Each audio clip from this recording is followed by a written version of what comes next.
4ឆ្នាំហើយឥឡូវកូនអាយុ23ឆ្នាំអញ្ចឹងមករស់នៅក្នុងមណ្ឌលអស់រយៈពេល12ឆ្នាំហើយម៉ាក់12ឆ្នាំកាលនៅមណ្ឌលកំពង់ចាមចាអាយុ9ឆ្នាំកាលម្ដងមណ្ឌលដំបងមានអារម្មណ៍អីដែរភ័យម៉ាក់ពេលហ្នឹងទើបការរឿងថ្មីអញ្ចឹងវិបត្តិផ្លូវចិត្តវារៀងភ័យហើយអត់ទៅស្គាល់បងបងទេ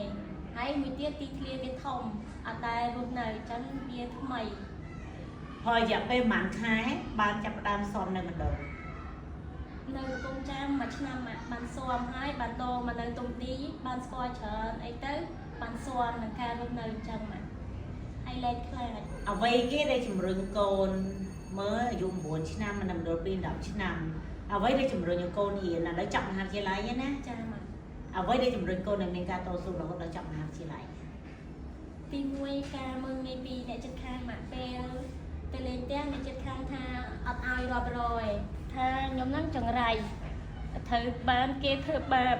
បាច់ទីរឿងហ្នឹងឯងកូនម៉ែអត់អីកុំដុតហាវែងមានបងប្អូនយើងច្រើនស្រឡាញ់កូន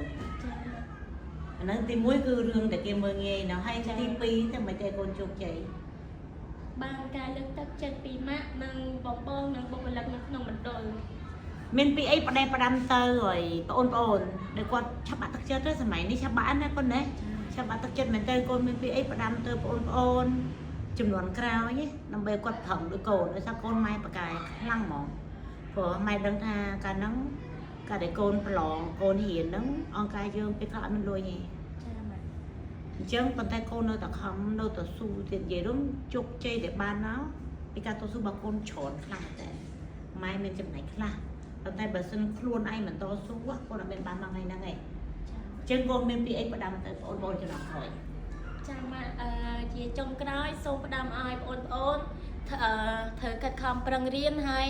ទោះជួបបញ្ហាអីតិចតួចកុំទាន់អាបាក់ទឹកចិត្តពួកអីខ្ញុំខ្លួនឯងខ្ញុំជួបរឿងច្រើនត្រូវបានគេធ្វើបាបហើយហ្នឹងឯងកូនបាយដល់ហ្នឹងឯងចាអញ្ចឹងហើយសូមឲ្យបងប្អូនកាត់ខំប្រឹងរៀន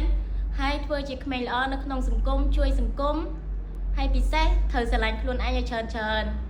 អរគុណអរគុណច្រើនចានេះជាឧទាហរណ៍មួយវីដេអូនេះធ្វើឡើងអត់ចាំឲ្យស្មីនិយាយអីទេគាត់ណាធ្វើឡើងដើម្បីឲ្យកូនក្មួយជំនាន់ក្រោយថាឆាប់បាក់ទឹកចិត្តឆាប់អីអញ្ចឹងពេលដែលក្មួយបាក់ទឹកចិត្តពេលដែលកូនបាក់ទឹកចិត្តកូនបិទភ្នែកក៏គិតដឹងថានៅអង្គការវិសិទ្ធមានកូនច្រើនណាស់ដែលគាត់ពិបាកហើយពិបាកខ្លាំងមែនតើ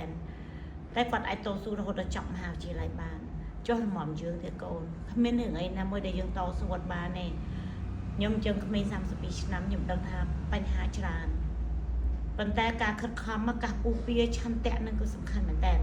ចឹងកូនទាំងអស់គ្នាណាកូនណាខំប្រឹងទាំងអស់គ្នាយើងខំកូនគ្មានអ្នកណាជួយយើងតែពីខ្លួនឯងទេស្មីបើថាម៉ែចាស់ជួយមែនតែបើសិនស្មីអត់ជួយខ្លួនឯង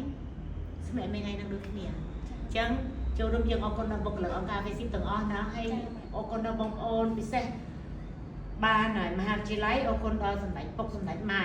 អរគុណដល់ពុកអីម៉ែសម្ដេចនាយកហ៊ុនសែននិងសម្ដេចគតិប្រិបណ្ឌិតលោកយាយលោកតាចៅសូមអរគុណលោកយាយលោកតាដែលបានជួយឧបត្ថម្ភឲ្យចៅបានរៀនហើយបានផ្ដល់អាហារូបករណ៍ឲ្យចៅរៀនចប់មហាវិទ្យាល័យសូមអរគុណលោកតាលោកយាយចាអរគុណលោកតាលោកយាយមែនតើអរគុណច្រើន